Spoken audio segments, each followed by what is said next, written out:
एक रंग उधळे नभी हिरवाईले अवनी चिंबवली दान ही जादू केली कोणी ढगांचा पडदा धरुनी उजळीत रंग भरू पावसाची गुपित उकळण्या मान्सून संगे फिरू colours of monsoon colours of monsoon मान्सूनचे विविध रंग रहस्य उलगडणारी web series colours of monsoon Bhavatal प्रस्तुत कलर्स ऑफ मान्सून।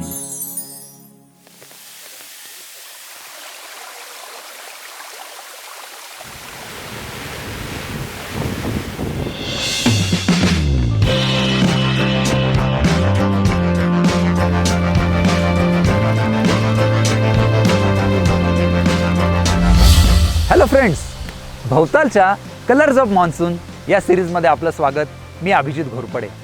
मान्सूनचे रंगढंग शोधणारी आणि त्याची अनेक गुपितं उलगडून दाखवणारी मालिका खास तुमच्यासाठी।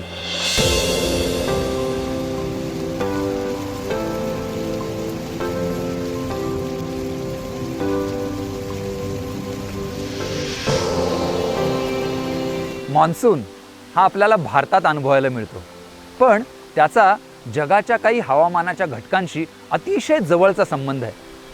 त्यामध्ये समावेश होतो एल निनो आणि ला निना यांचा। तुम्हाला या घटकांबद्दल काही माहिती आहे का? निदान त्यांची नावं तरी तुम्ही ऐकली आहेत का? नसतील तर आपल्याला त्यांच्याबद्दल समजून घ्यावं लागेल, कारण त्यांच्याविना मान्सूनचं आकलन पूर्ण होऊच शकत नाही। त्यामुळे या भागात समजून घेऊयात एल निनो आणि ला निना यांच्याबद्दल। चला तर मग।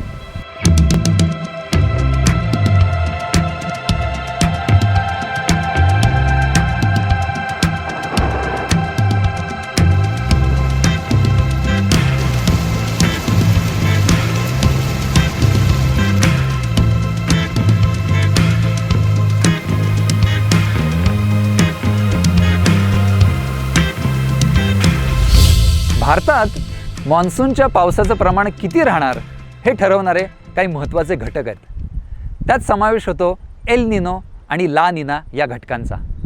आधी बोलूयात एल निनोबद्दल। तो प्रशांत महासागराच्या म्हणजेच पॅसिफिक ओशनच्या पूर्व भागात पाहायला मिळतो।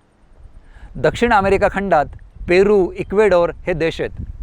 त्यांच्या किनाऱ्यालगतचं तापमान काही वर्षी जास्त वाढतं आणि त्यावेळेस एल निनो सक्रिय असल्याचं मानलं जातं। तो जेव्हा सक्रिय असतो त्यावेळेला भारतात कमी पाऊस पडण्याची शक्यता असते। गेल्या 150 वर्षांच्या इतिहासात 35 ते 36 वेळा एल निनो सक्रिय होता आणि त्यापैकी 2/3 वर्षी भारतामध्ये सरासरीपेक्षा कमी पाऊस पडला आहे आणि त्यातही काही वर्षी आपल्याला मोठ्या दुष्काळांना सामोरेही जावं लागलं आहे।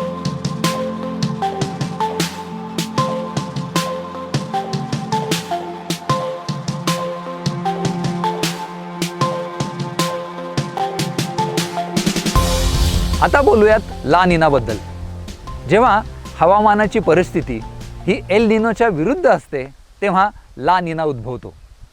म्हणजेच पेरू, इक्वेडोर या देशांच्या किनाऱ्यालगतचं पाण्याचं तापमान जेव्हा सरासरीपेक्षा कमी असतं त्यावेळेला ला निना सक्रिय होतो आणि जेव्हा ला निना सक्रिय होतो तेव्हा भारतातल्या पावसाचं प्रमाण वाढण्याची शक्यता असते।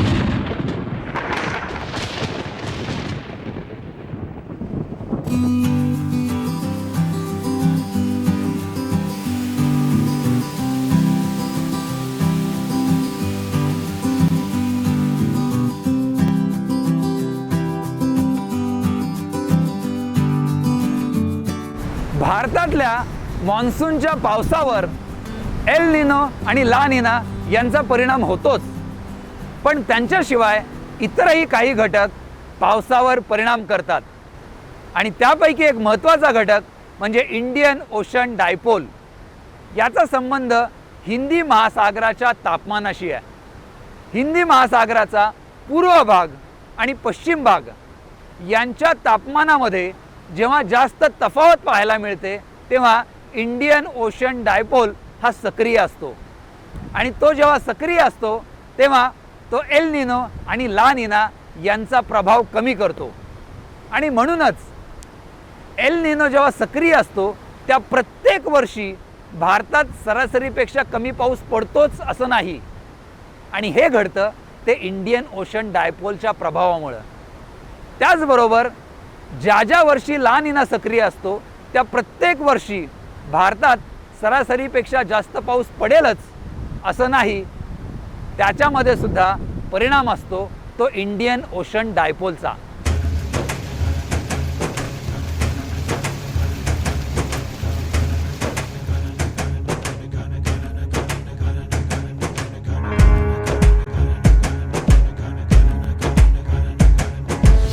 एल निनोचा जगाच्या हवामानावर मोठा परिणाम पाहायला मिळतो. भारत, आफ्रिकेचा दक्षिण भाग, ऑस्ट्रेलिया या ठिकाणी जे दुष्काळ येतात ते एल निनोमुळं. याशिवाय इक्वेडोर, पेरू, अमेरिकेचा काही भाग इथं पूर येतात ते सुद्धा एल निनोमुळं. याशिवाय भारताचा मॉन्सूनसुद्धा जगाच्या हवामानावर मोठे परिणाम घडवतो. यावरनं एक गोष्ट स्पष्ट होते, ती म्हणजे कोणत्याही एका देशाचं किंवा प्रदेशाचं असं स्वतंत्र हवामान नसतं, तर तो जगाच्या हवामानाचा एक भाग असतो. म्हणूनच जगातल्या अनेक हवामानाच्या घटना ह्या जगभर परिणाम करत असतात.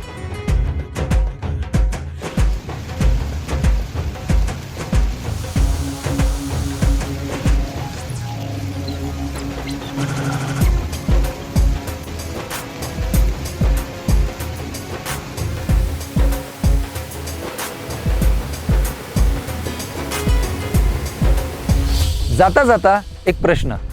आपल्याकडं पावसाशी संबंधित एक किडा पाहायला मिळतो, त्याला म्हणतात मृगाचा किडा. त्याची नेमकी वैशिष्ट्य काय आणि हा किडा नेमका कोणत्या दिवसात पाहायला मिळतो, या प्रश्नांची उत्तरं शोधा आणि आम्हाला जरूर कळवा. मित्रांनो, या भागात इथंच थांबतो आहे, पण आपल्याला मान्सूनची अनेक गुपितं उलगडायची आहेत. त्यामुळे पाहत रहा आणि इतरांनाही सांगा. बहुताल प्रस्तुत colours of monsoon. Good bye. एक रंग